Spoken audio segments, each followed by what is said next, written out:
Juan capítulo 5, Juan el Evangelio, capítulo 5, versos 2 y 3. Por ahorita nomás, vamos a comenzar leyendo esos. Comencemos desde el 1. Dice: después de estas cosas había una fiesta de los judíos y subió Jesús a Jerusalén. Y hay en Jerusalén, cerca de la puerta de las ovejas, un estanque llamado en hebreo Betesda, el cual tiene 5 pórticos. En estos yacía una multitud de enfermos, ciegos, cojos y paralíticos, que esperaban el movimiento del agua. Vamos por ahorita a llegar hasta ahí nomás, en la lectura. Y para que entremos en contexto de qué se trata, porque habla de pórticos, de puertas de las ovejas, ¿qué es eso? Bueno, cuando se fundó la ciudad de Jerusalén, tenía 12 puertas. Recordemos que las ciudades eran amuralladas para protección de los ejércitos enemigos. Y tenía 12 puertas de acceso. Para hacer un toque histórico nomás, y la cultura nunca está de más, eran las distintas puertas. Era la puerta de Pescado, la puerta vieja, la puerta de Efraín, la puerta del valle, la puerta del muladar, la puerta de la fuente, la puerta del juicio, la puerta de la cárcel, la puerta oriental, la puerta de los caballos y la puerta de las aguas. Esos eran los nombres que tenían las puertas que rodeaban Jerusalén. 12 puertas. Bueno, la puerta de las ovejas estaba entre la puerta del juicio y la puerta de la cárcel. Y dice el relato bíblico que cerca de la puerta de las ovejas había un estanque de agua, supuestamente. Recuerdan que se hablaba en la escuela sabática que la cultura que nosotros vamos heredando cosas que a lo mejor son mentiras, pero como las vamos heredando, las hacemos verdades. Y decía la cultura, o decía el misticismo de esta historia, que cuando llegaba un ángel movía el agua, y el primero que entraba se sanaba de lo que tenía. Así que nos imaginamos que había muchas personas que querían ser el primero en entrar. Ahora, para leer esto de las puertas, lean el libro de Nehemías. Ahí sale: en los tiempos de Nehemías fue restaurada la ciudad y sus puertas. Dice que actualmente Jerusalén solo tiene 8 puertas, que fueron construidas por el sultán turco Suleimán. La puerta dorada no fue reconstruida. Hoy Jerusalén, por la puerta dorada entró Jesús en el burrito.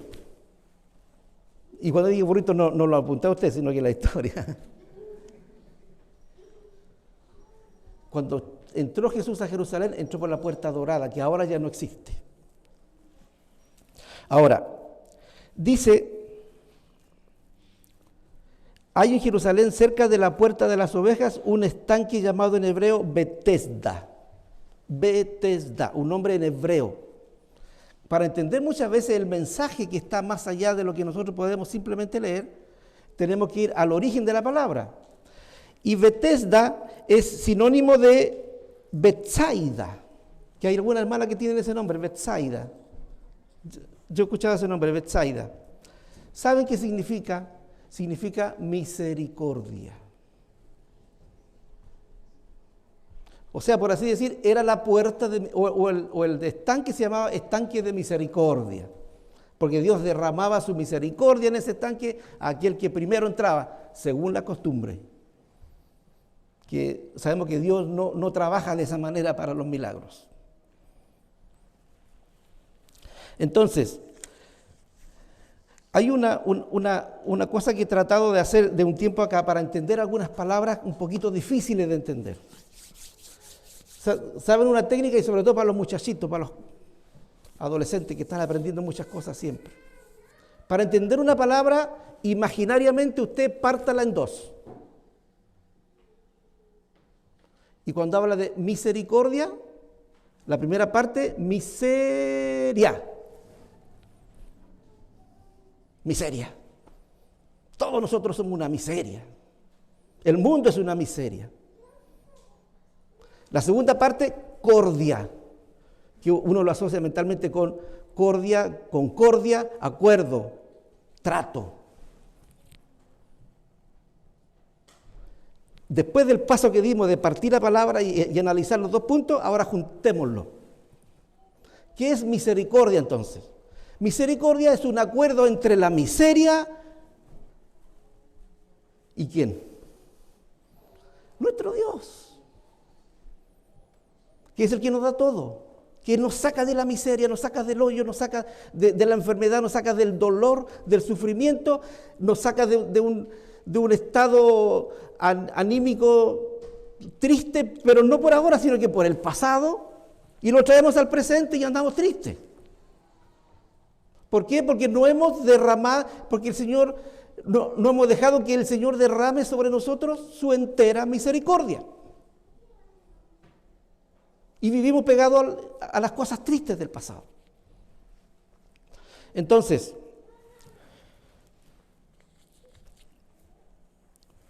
vamos a leer ahora del 2 al 13. El 4. Leamos el 4. Dice, porque un ángel descendía de tiempo en tiempo al estanque y agitaba el agua. Y el que primero descendía al estanque, después del movimiento del agua, quedaba sano de cualquier enfermedad que tuviese. Y había allí un hombre que hacía 38 años que estaba enfermo. Cuando Jesús lo vio acostado y supo que llevaba ya mucho tiempo así, le dijo, ¿quieres ser salvo? ¿Quieres ser salvo? Y aquí viene, vamos a parar un poquito con la lectura. ¿Se han fijado que en la Biblia a veces hay preguntas que Jesús hace como que son muy obvias? Si hubiera sido yo el enfermo, pero claro, aquí estoy, mírame, no puedo caminar. ¿Por qué hace esa pregunta?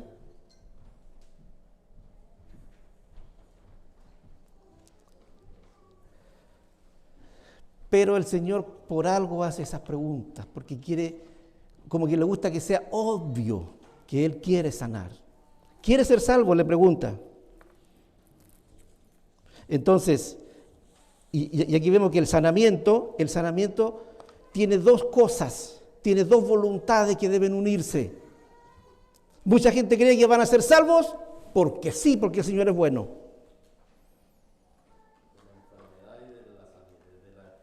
Exacto, pero se requiere que nosotros, los miserables, reconozcamos la grandeza de Dios y que solo Él puede ayudarnos.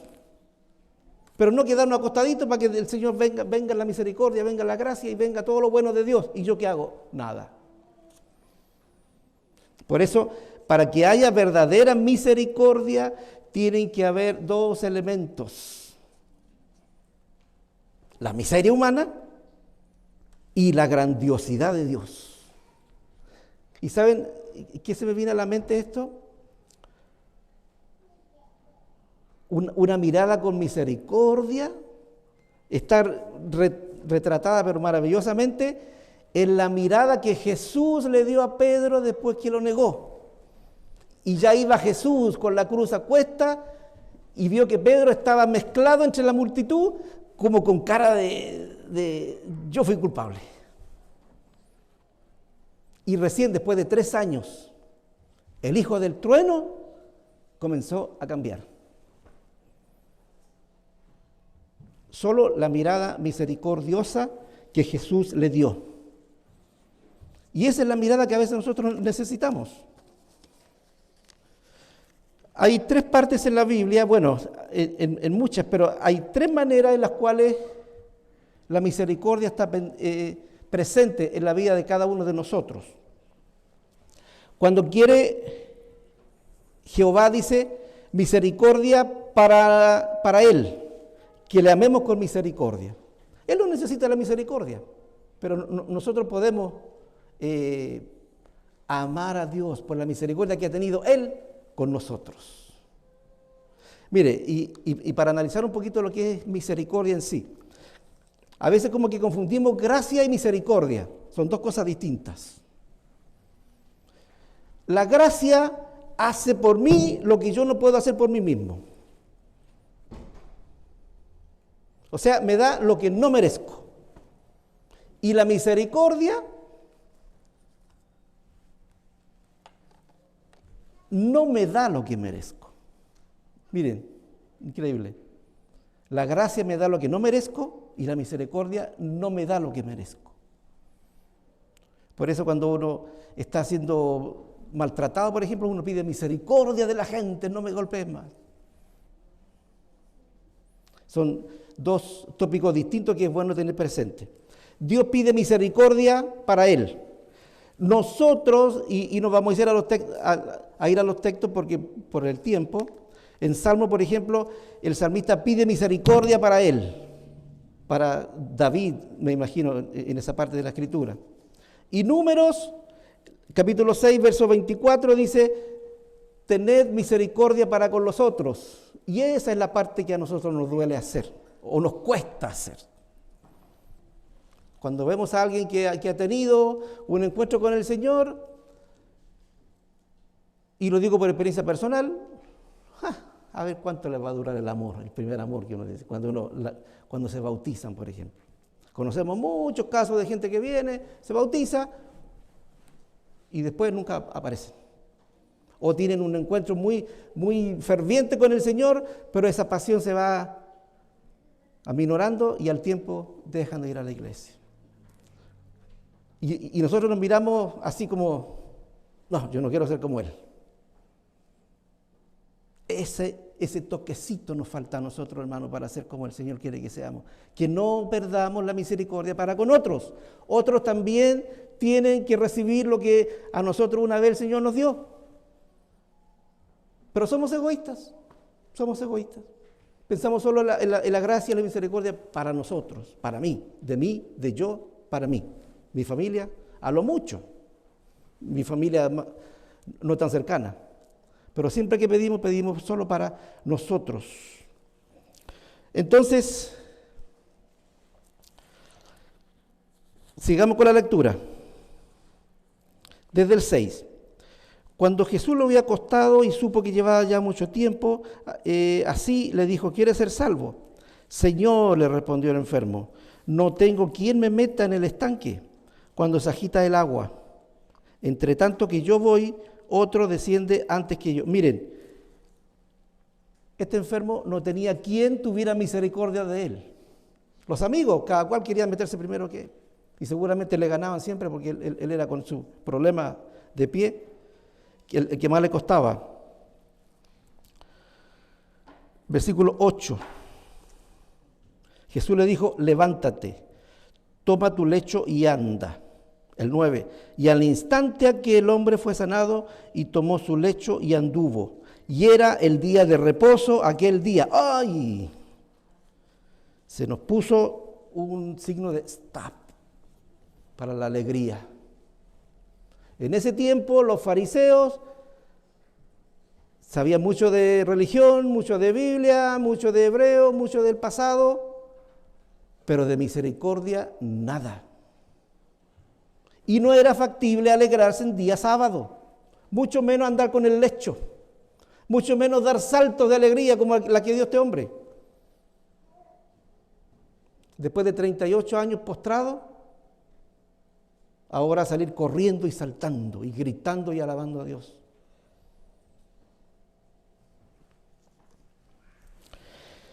Y allí, dice, junto al estanque había hombres y mujeres clasificados y mire, vamos a hacer un ejercicio. Vamos a dividir al grupo de personas que rodeaban al enfermo de la pierna y a Jesús en 4 grupos. El primero de ellos, los enfermos, dice el versículo. ¿Cierto? En el versículo 3. Y hacía una multitud de enfermos, ciegos, cojos y paralíticos. Vamos con los enfermos. A veces pensamos que los enfermos son los que no tienen salud. Pero a veces tenemos buena salud, somos saludables para vivir, para comer y para hacer todas las cosas, hacemos ejercicio y todas las cosas, pero hay otra enfermedad que todos tenemos, que es la del pecado. Otros dicen tenerla, pero carecen de salud emocional y espiritual. Los que dicen, miren, y aquí yo no sé en esta iglesia, pero yo soy uno de mi iglesia que pienso así. Y los que dicen, yo no necesito cambiar, estoy bien. Los otros son los enfermos, ellos deben cambiar. Estoy aquí solo para ser un testigo presencial de la salvación de otros que están enfermos. Yo estoy sano. Díganme si no, que el que está al lado mío es más pecador que yo. Siempre pensamos así.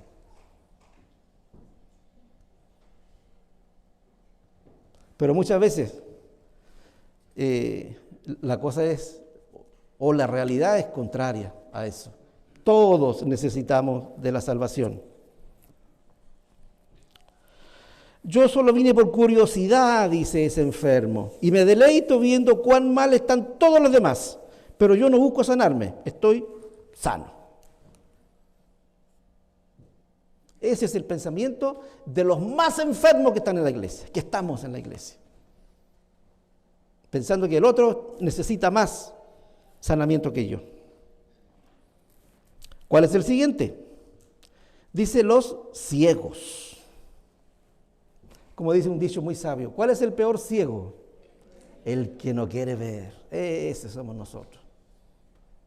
Los peores ciegos. Dice aquí, los que no podían ver el peligro en el que estaban, que andaban a plena luz del día, pero en las tinieblas de una doble vida, chocando y lastimándose a sí mismos y a las personas más cercanas. Dice, con un ojo clínico, mire, son ciegos, pero tenían un ojo clínico para ver los defectos ajenos, pero incapaces de hacer un autoanálisis de sus vidas. Grandes testigos presenciales de la impureza de los demás, pero total y absolutamente incapaces de discernir un mensaje venido para ellos desde Dios. Esos estaban también en el estanque. Viendo que habían muchos que decían, no, pero este cojo necesita más sanamiento que el otro que está parado al lado. Pero cuando se trata del sanamiento de Jesús, el Señor no mira quién es más urgente que otro, nos sana a todos. Nomás que tienen que cumplirse las dos voluntades, la voluntad del enfermo, que se quiere entregar al Señor, y la voluntad de Dios, que siempre está presente. Nomás hay que buscarla.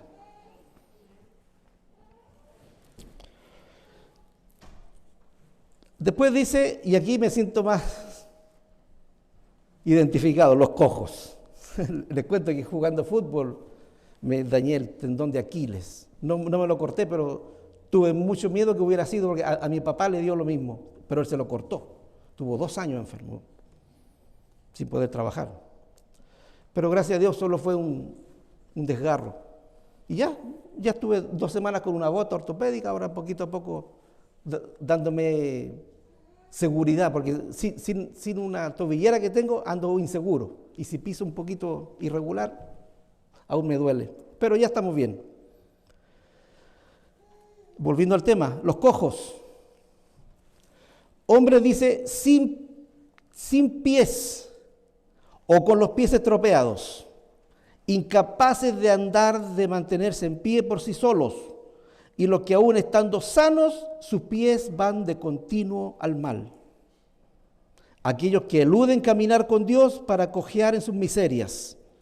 Los que prefieren medio andar en sus vidas oscuras y ocultas y evitan correr y volar como el Señor ha prometido a los hijos de Dios.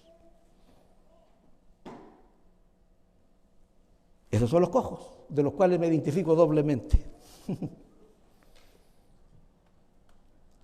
Hay muchas cosas que podríamos hacer si nuestra vida fuera distinta, si decidiéramos que nuestros pasos anduvieran de continuo al bien. ¿Recuerdan una frase muy repetida en el Antiguo Testamento? Sus pasos iban de continuo al mal. Y así somos nosotros. Nos gusta un poquito de santidad el sábado, de 9 a 1, de 9 a 12, ojalá, que el predicador no se alargue tanto. Y ya a la 1 ya nos da hambre, nos pica la espalda, estamos cansados, queremos irnos.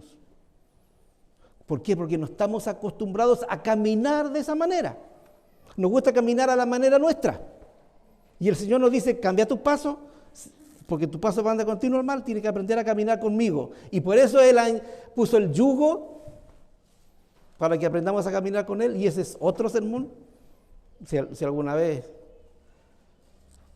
no nos aburro tanto, podemos hablar de eso también, del yugo. Pero sí, nos gusta a veces caminar a nuestro paso. Y allí están los tres. No, después vienen los paralíticos. Pero los paralíticos son una mezcla del cojo con los otros dos. En vez de paralíticos vamos a ponerle fracasados, como todos de alguna manera nos hemos sentido. ¿Quiénes son los fracasados? Cuando uno ve que gente mayor llega al Evangelio recién, uno dice, ¿y qué hizo en toda su vida sin acercarse al Señor? Uno juzga, ¿cierto? O muy jovencitos, que ya su vida es un desastre por la droga, por muchas cosas. Uno dice, pero siendo tan niño ya fracasó. Siendo tan joven, ya su vida ya no tiene sentido. Y en este concepto de fracasado, todos estamos incluidos también. Dice, son los incapaces de construir algo en la vida. Son los que llegan a viejos y nunca hicieron algo bueno consigo mismos, ni con los demás. Son los que se miran al espejo un día y al verse viejos dicen, ¿qué hice de mí?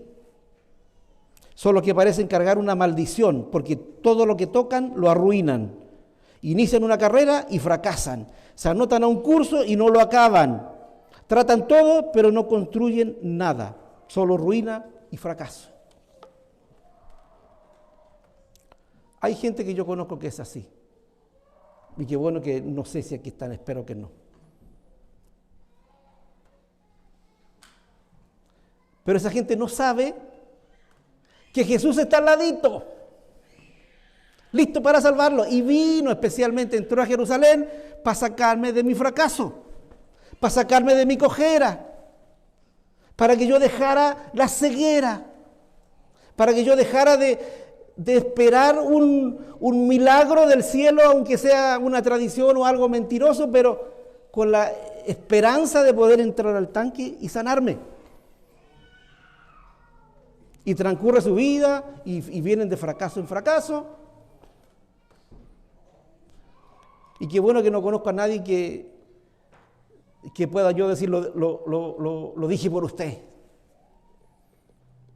Pero que comienzan mal un matrimonio, luego tienen hijos y los hijos repiten la misma historia. Y se van de fracaso en fracaso, de generación en generación, y su vida no ha podido ser lo que el Señor espera que sea.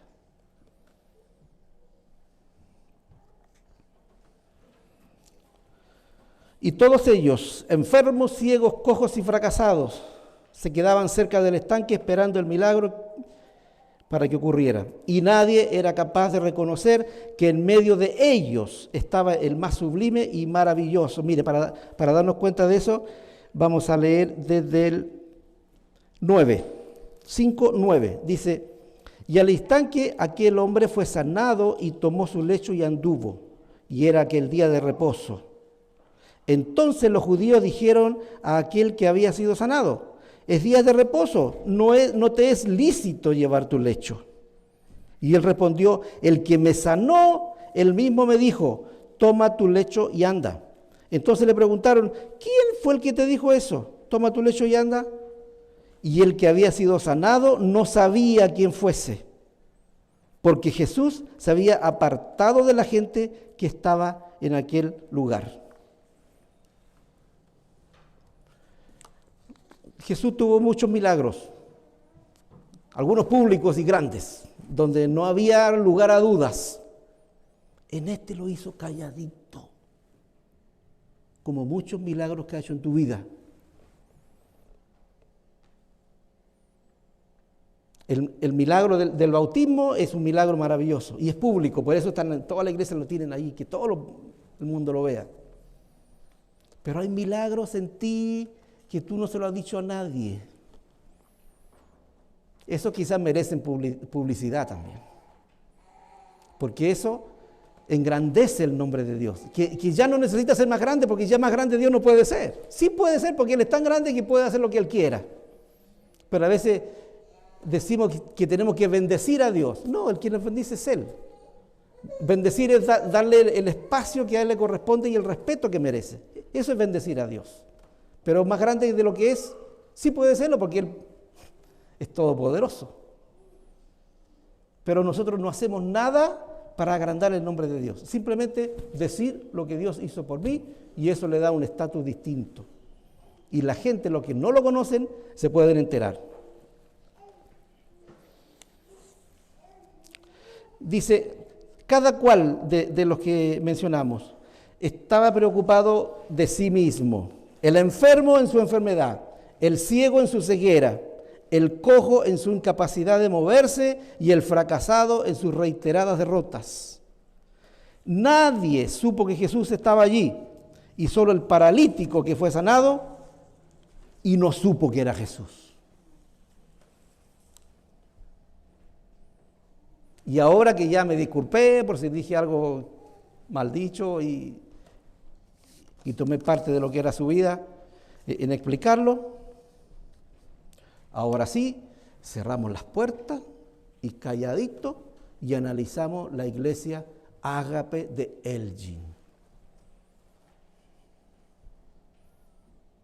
que está llena de fracasados, de cojos, de ciegos y de mucha gente.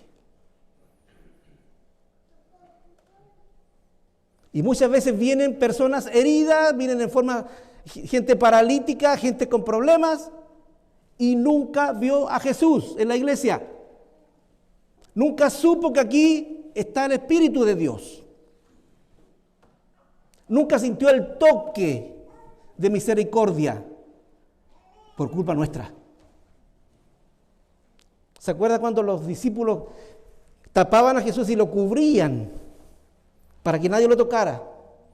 Pero había una persona, dice, que entre medio metió su mano y logró tocar una parte de la túnica de Jesús y fue sana. ¿Por qué? Porque a veces nosotros, los dirigentes, los hermanos que llevan mucho tiempo, los que estudiamos en la escuela sabática, los que sabemos mucho, los que me sé los himnos de memoria, los que sé muchos versículos, qué sé yo, eclipsamos porque cubrimos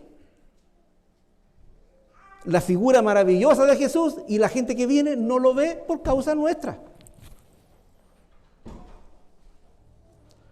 Por eso, iglesia Ágape, si necesitas cambiar algunas cosas en las cuales figura más el hermano, la hermana o el grupo llamado iglesia que Jesús, hay un problema.